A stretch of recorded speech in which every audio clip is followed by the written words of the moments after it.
레위기 23장 15절부터 25절까지 한 절씩 교독하겠습니다. 안식일 이튿날 곧 너희가 요제로 곡식단을 가져온 날부터 세어서 7 안식일의 수요를 채우고 7 안식일 이튿날까지 합하여 50일을 계수하여 새 소제를 여호와께 드리되 너희의 처소에서 10분의 2 에바로 만든 떡 2개를 가져다가 흔들지니 이는 고운 가루에 누룩을 넣어서 구운 것이요 이는 첫 요제로 여호와께 드리는 것이며 너희는 또 이 떡과 함께 1년 된 흠 없는 어린 양 7마리와 어린 숫소 1마리와 순양 2마리를 드리되 이것들을 그 소제와 그 전제 제물과 함께 여호와께 드려서 번제로 삼을지니 이는 화제라 여호와께 향기로운 냄새며 또 순염소 하나로 속죄제를 드리며 1년 된 어린 순양 2마리를 화목제물로 드릴 것이요 제사장은 그 첫 이삭의 떡과 함께 그 2마리 어린 양을 여호와 앞에 흔들어서 요제를 삼을 것이요 이것들은 여호와께 드리는 성물이니 제사장에게 돌릴 것이며 이날에 너희는 너희 중에 성회를 공포하고 어떤 노동도 하지 말지니 이는 너희가 그 거주하는 각 처에서 대대로 지킬 영원한 규례니라. 너희 땅에 곡물을 벨 때 밭 모퉁이까지 다 베지 말며 떨어진 것을 줍지 말고 그것을 가난한 자와 거류민을 위하여 남겨두라. 나는 너희의 하나님 여호와이니라. 여호와께서 모세에게 말씀하여 이르시되 이스라엘 자손에게 말하여 이르라. 7째 달 곧 그 달 첫날은 너희에게 쉬는 날이 될지니 이는 나팔을 불어 기념할 날이요 성회라. 어떤 노동도 하지 말고 여호와께 화제를 드릴지니라. 아멘. 네, 우리가 하나님의 절께서 주신 절기에 대한 내용들을 살펴보고 있는데 이 절기는 농사와 관련된 일이어서 우리의 일상과 관계된 것이라고 우리가 말씀을 드렸고 또 이 절기를 드리는 이런 토대가 안식일의 개념이 다 들어가 있다는 것을 통해서 하나님이 이 절기를 통해 우리에게 궁극적으로 두시고자 하시는 것이 무엇인가, 그 영원한 안식으로의 어떤 초대, 그 계획, 이런 것들을 알려주시기 위한 절기를 우리에게 주셨다는 것을 좀 살펴볼 수 있습니다.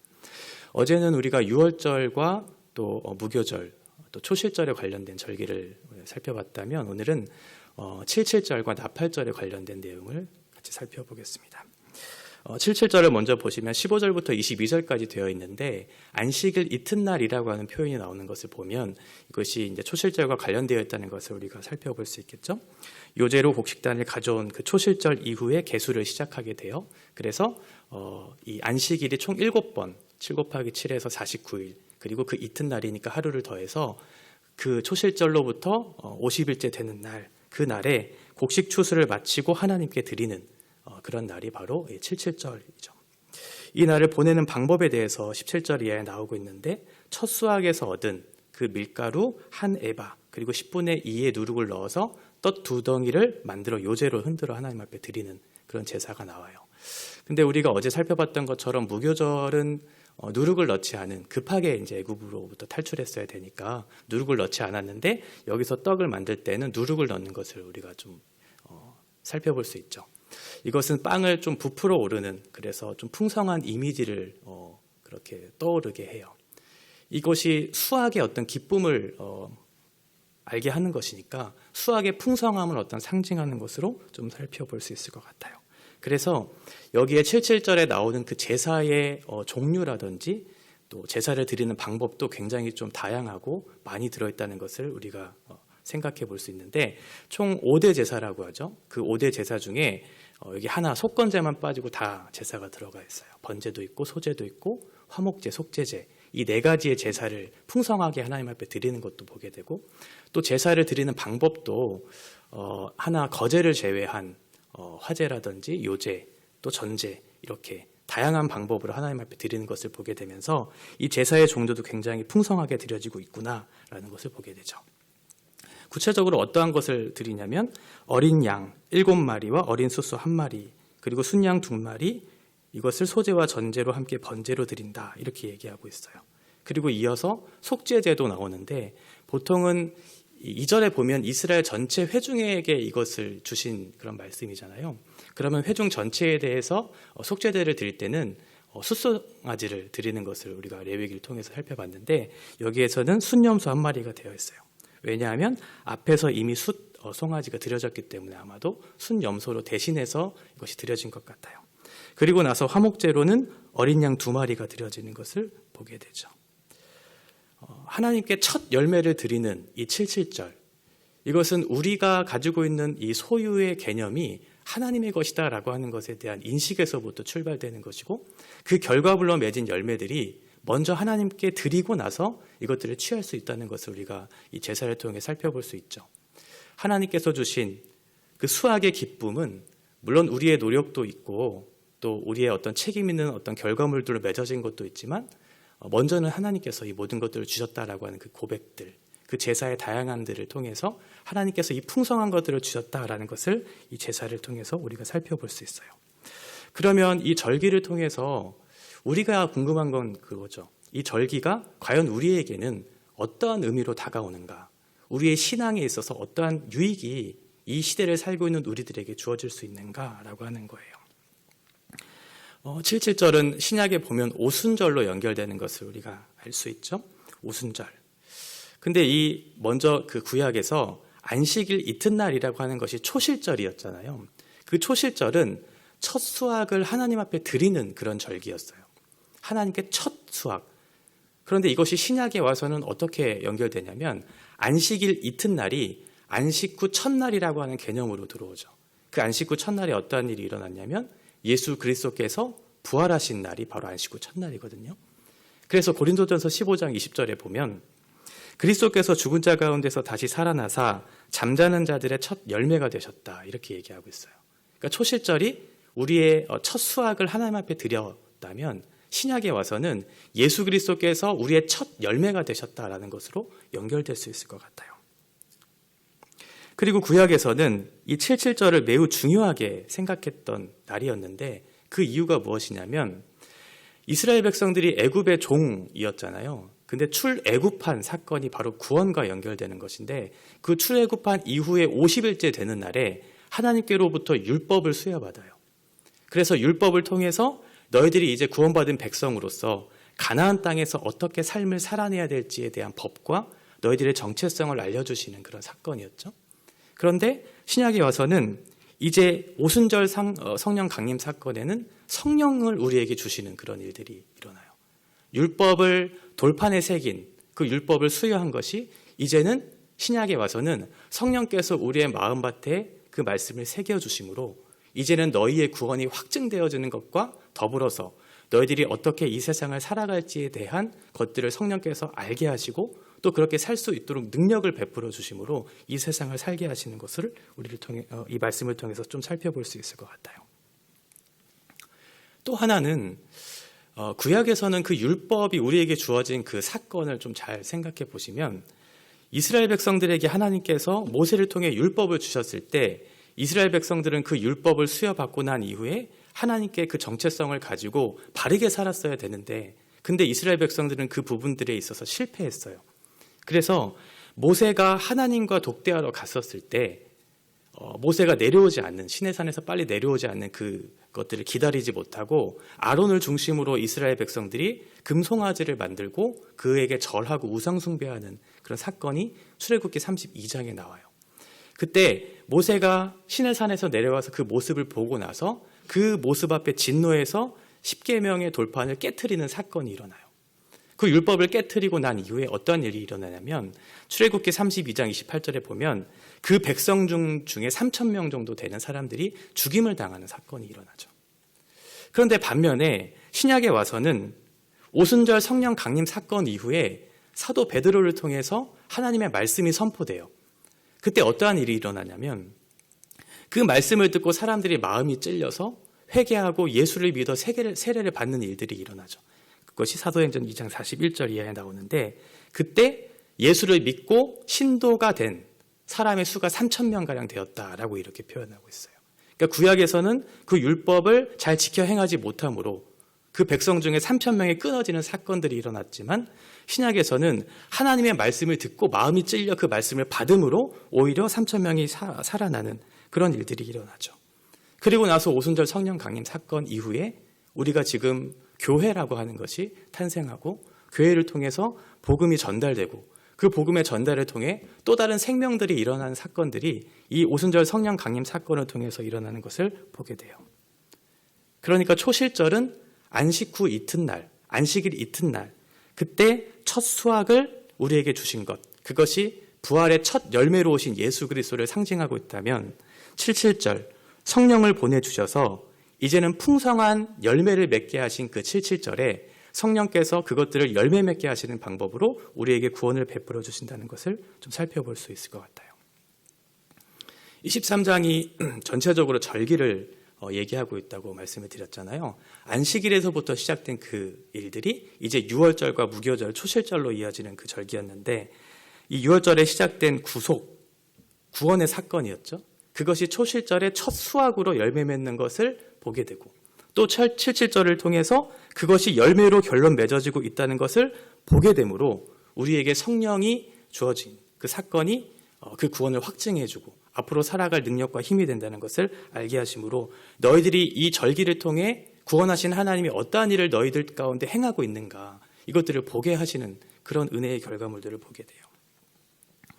21절 보시면 이 날에 77절에 너희는 너희 중에 성회를 공포하고 어떤 노동도 하지 말지니 이는 너희가 그 거주하는 각처에서 대대로 지킬 영원한 규례이다 라고 말씀하고 있어요.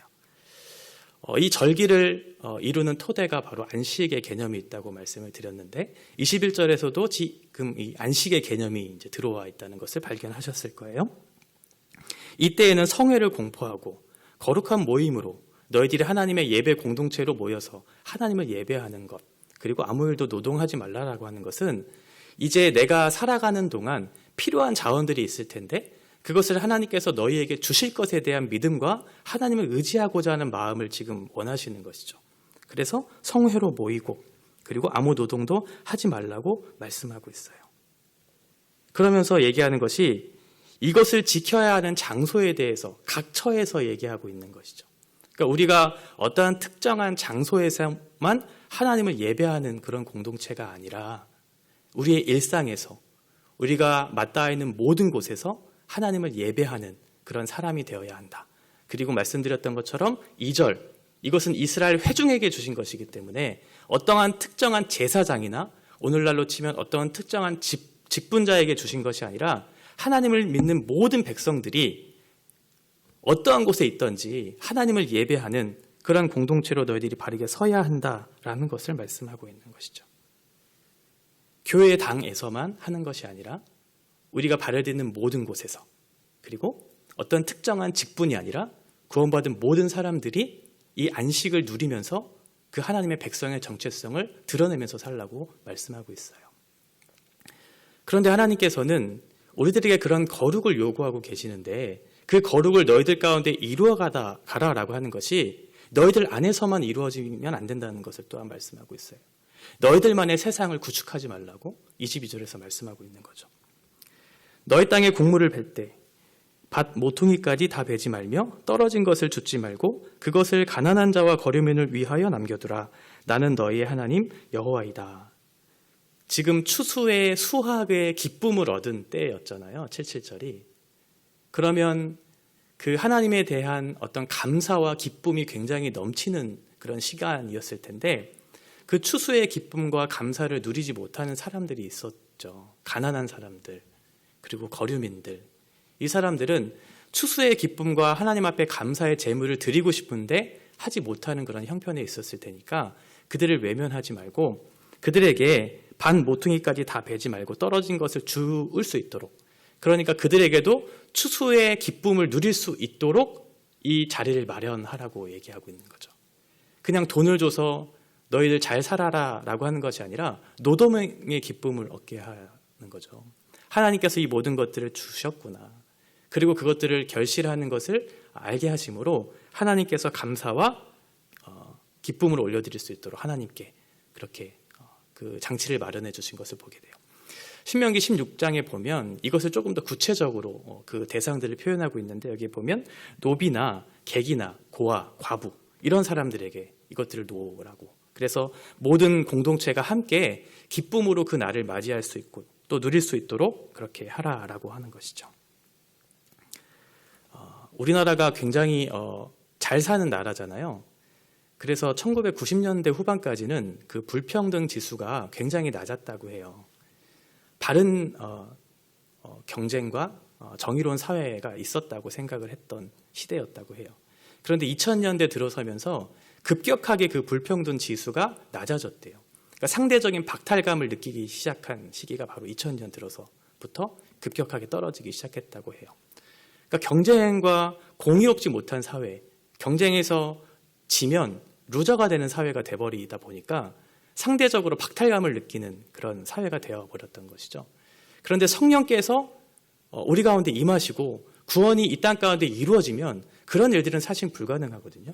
초대교회의 사도행전 모습을 보면 오순절 성령 강림 사건 이후에 사도행전 2장 44절과 45절 이하에 보면 어떠한 일이 일어나냐면 서로 자기의 물건을 통용하기 시작하고 각 사람의 재산과 소유를 팔아서 그 사람의 필요를 채우는 일들이 일어나요. 그러니까 그 속에 소외되고 가난한 자들을 그저 내버려 두는 것이 아니라 함께 더불어서 같이 그 기쁨을 맞이할 수 있도록 감사를 올려드릴 수 있도록 그런 공동체가 형성이 되는 것을 보게 되죠. 하나님께서 오늘 우리에게 이 말씀을 통해서 주시고자 하시는 메시지가 무엇일까요? 너희들이 구원받은 백성으로서 이 세상을 살아간다면 이 새로운 공동체, 하나님께서 성령을 통해서 이루시는 그 구원받은 예배 공동체, 거룩한 무리들을 통해서 이루시고자 하시는 하나님의 나라와 뜻이 어떠한 것인지를 우리들에게 가르쳐 주시는 것이죠. 옆에 있는 소외되고 가난한 사람들을 외면하는 것이 아니라 그들의 필요를 채우고 함께 더불어서 그 기쁨을 누릴 수 있도록 그것을 너희들이 외면하지 말라고 기억하면서 이 일들을 이루어가라고 말씀하고 있어요. 이어서 23절에 보면 나팔절에 관련된 내용인데 나팔절은 이렇게 부르는 거예요. 나팔을 부르면 그 하나님의 백성들이 모이는 것을 의미하고 있거든요. 근데 이때 나팔절이 어떤 때였냐면 우리가 그 77절까지는 봄절기였어요. 그런데 나팔절 이후에 대속절 초막절에 보면 가을절기예요. 그래서 7째 달 초하루, 첫날을 지금 나팔절이라고 얘기하고 있죠. 그래서 이스라엘 백성들은 이 때를 한 해를 마무리하는 어떤 시기로 생각을 했어요. 모든 수확물들을 거두고 하나님께서 한 해 동안 주신 것에 대해서 감사하고 그렇게 보내는 시간이었는데 이제 한 해를 마무리했다는 것은 새로운 한 해가 시작되는 것이잖아요. 1년 동안 지었던 모든 농사들 마무리하고 끝나는 지점에 하나님께서 이제 부르셔요. 그리고 새로운 시대를 이제 열어가시겠다라고 하는 그런 메시지를 주시는 것이죠. 마찬가지로 예수 그리스도께서 저희가 오늘 찬양 부렸던 것처럼 나팔 불 때 예수님께서 다시 재림하실 것이라고 성경이 말씀하고 있는데 그때 예수님의 재림의 날에 대한 메시지를 주고 있는 거죠. 이 세상의 끝은 반드시 있다고 그 날에 하나님께서 당신의 백성들을 모두 부르실 것이고 그리고 그 모든 수고와 아픔을 그치고 새로운 시대가 너희에게 있을 것이라고 말씀해 주고 있는 것이죠. 그래서 24절에 보면 이 날을 너희에게 쉬는 날이라고 얘기하고 있어요. 시작이 있으면 끝이 있다는 거죠. 이제 마무리할 때 예수님께서 당신의 백성들을 부르셔서 그 부활체의 영광을 입고 새로운 시대에 너희와 함께 살겠다고. 그 쉬는 날은 영원한 안식을 얘기하고 있는 거죠. 안식이 없는 이 세상에 하나님의 구원과 그 계획의 뜻을 너희들에게 가르쳐 주시고 그것들을 경험하게 하심으로 참된 안식이 어디에 있는지, 영원한 안식이 어디에 있는지 알게 하셔서 이 날을 기다리면서 예수의 재림을 기다리면서 깨어 기도하면서 이 날을 기다리라고 말씀하고 있는 것이죠. 절기는 하나님의 구원의 계획들을 예표하고 있는 것을 우리가 볼 수 있어요. 안식일, 첫 번째 나오는 것이 안식일이었죠. 안식일은 하나님의 창조를 기억하는 날이에요. 하나님께서 이 세상을 창조하신 것을 기억하는 것. 이어서 나오는 유월절, 예수 그리스도의 구속. 예수 그리스도께서 우리의 죄를 대신해서 십자가에 지시고 그 구속을 이루어내심으로 초실절의 첫 수확, 첫 열매, 부활의 열매가 되어 주었다는 것을 알게 하시고 오순절을 통해서 이제는 성령께서 우리 가운데 역사해 주셔서 이 현재를 살아갈 수 있는 그 힘과 능력을 우리 가운데 주어주시고 이 나팔절을 통해서 이제 영원한 나라가 있다는 것을 알게 하심으로 세상에 끝날이 있고 또 다른 시작이 있다는 것을 알게 하심으로 우리가 이 세상을 살아가는 동안 하나님께서 우리에게 베풀어 주신 구원의 계획과 그 여정들이 우리의 삶을 통해서 이루어지고 있다는 것을 가르쳐 주세요. 그리고 이 하나님의 구원의 역사는 우리의 일상과 전혀 동떨어지지 않은 우리와 매우 밀접한 것에 있는 것이고, 하나님께서 일련의 삶 자체가 하나님 앞에 너희들의 삶이 머물러 있다는 것을 알게 하심으로 이 구원에서 실망하지 말고 떨어지지 말고 하나님의 구원의 계획들을 너희의 일상 가운데 누리면서 살라고 주신 것이죠. 하나님의 나라를 준비하고 또 그 준비하는 동안에 하나님의 나라를 누리면서 하나님께서 너희의 인생 가운데 이루실 그 구원을 기뻐하면서 시작이 있으면 반드시 끝이 있을 테니까 첫 열매가 있고 결실이 있다는 것을 알게 하신 것은 시작이 있으면 끝이 있다는 것을 알게 하신 것이죠. 우리들에게 시작하신 그 구원이 하나님께서 그 구원의 완성을 이루실 것에 대한 신뢰를 가지면서 우리들에게도 새 시대가 도래할 것에 대한 그 예수 그리스도의 부활과 함께 영광에 참여할 것에 대한 그런 믿음을 가지고 이 세상을 살아내라고 이 말씀을 주신 것이죠. 기도하겠습니다. 하나님 은혜를 감사합니다. 우리에게 구원을 허락하신 하나님, 그리고 그 구원의 첫 열매가 되어 주셔서 우리에게도 그런 열매가 있게 하실 것에 대한 확신을 주신 하나님, 그 완성을 통해 새 시대가 도래할 것에 대한 그런 메시지를 주신 하나님, 우리가 이 구원을 기뻐하면서 우리의 일상 가운데 주어진 모든 삶의 영역 속에서 하나님을 예배하는 것이 무엇이고 어느 장소에든지 하나님을 예배하는 것이 무엇인지를 경험하게 하심으로 우리를 통해 이루시고자 하시는 하나님의 뜻이 더 분명히 경험되어지고 확신되어질 수 있도록 주께서 인도하여 주시옵소서. 그래서 우리들 가운데 있는 그 구원의 확신이 또 다른 사람들에게 전달될 수 있도록 가난한 자들, 거류민들에게 함께 이 구원을 누릴 수 있도록 우리를 사용하여 주시고 함께 더불어 예수의 재림을 소망하면서 그 영광된 날을 소망하면서 이 날을 보낼 수 있도록 주님께서 인도하여 주시옵소서. 예수님의 이름으로 기도합니다. 아멘.